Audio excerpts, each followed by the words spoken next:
नमस्कार, आपसे मेरा नाम है अशोक वीर यादव एडवोकेट और मैं आप सभी के लिए लीगल एडवाइस पे वीडियोस अपलोड करता हूं जो कि आप सब लोग लाइक करते हैं, पसंद करते हैं, शेयर करते हैं और सब्सक्राइब भी करते हैं। अब तक नहीं किया तुरंत करिएगा और दूसरे लोगों तक भी इस जानकारी को ज़रूर शेयर करिएगा।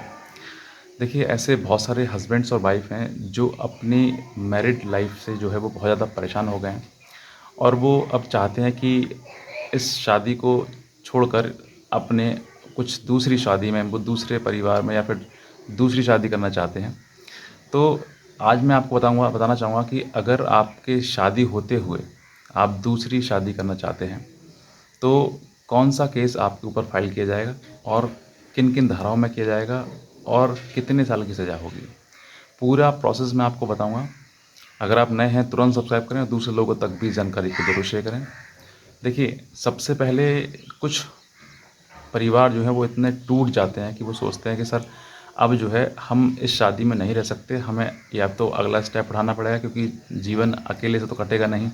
चाहे आप पति हो या पत्नी हो, दोनों में से कहीं न कहीं कोई व्यक्ति ये चाहता है कि भई जब एक रिश्ता ख़राब हो गया तो अब दूसरे रिश्ते की तैयारी की जाए, दूसरा रिश्ता बनाया जाए। दूसरा रिश्ता बनाने का मतलब शादी।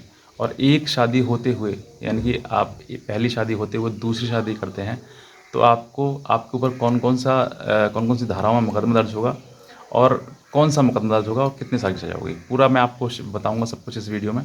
नए हैं सब्सक्राइब कर लीजिए और शेयर ज़रूर करिए ताकि और भी लोग जो हैं वो जानकारी प्राप्त कर सकें।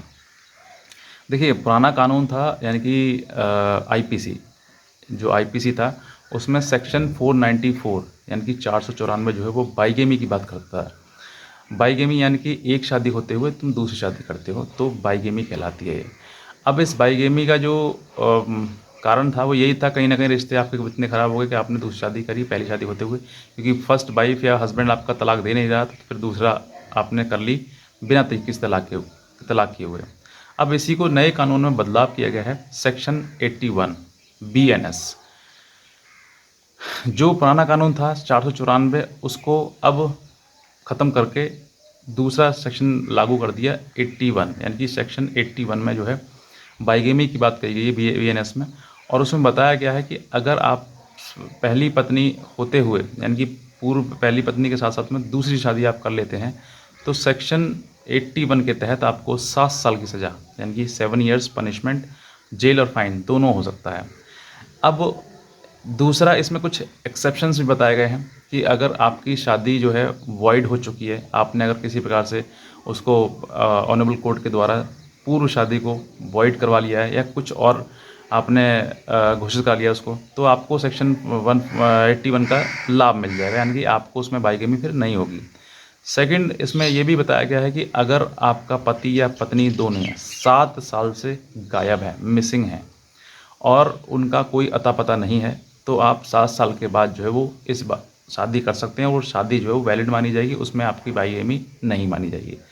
तो ये एक्सेप्शन बताए गए हैं कि अगर आपका किसी ऑनरेबल कोर्ट के द्वारा वो फर्स्ट पत्नी जो है वो या तो तलाक हो गया हो या फिर वॉइड घोषित हो गया हो और दूसरा 7 साल से अधिक का समय हो गया, पति या पत्नी मिसिंग है, गायब है, वो उसका कोई अता पता नहीं है। ऐसा नहीं होगा कि अपने वो मायके बैठ गई पत्नी या फिर पति अपने घर पर है और वो अपना अच्छा जीवन बिता रहा है, लेकिन आपने 7 साल तक अलग रहे और फिर वो पूछ रहे हैं सर कि 7 साल हो गए मेरी पत्नी को घर से अपने मायके जाए हुए, तो क्या तलाक हो सकता है? क्या आप 7 साल से गायब है पति तभी या पत्नी गायब है तभी आपकी जो शादी है वो वैलिड मानी जाएगी, सेकंड मैरिज, वरना नहीं मानी जाएगी। अब ऐसा भी कुछ लोग सोचते हैं कि सर हमारी पत्नी जो है वो 7 साल से अपने मायके में रह रही है या फिर पति अलग रह रहा है मुझसे, तो क्या सेकंड मैरिज करना वैलिड होगा?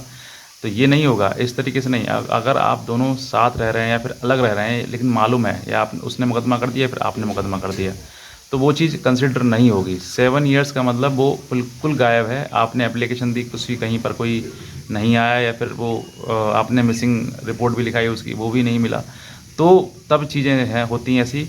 वरना ऐसा नहीं है कि आप 7 साल के अलग अलग रह रहे हैं तो आप सेकंड मैरिज कर सकते हैं, नहीं। इसका मतलब ये है कि आपको जानकारी नहीं है या फिर आप कहीं न कहीं मतलब इतने सालों से गायब हैं।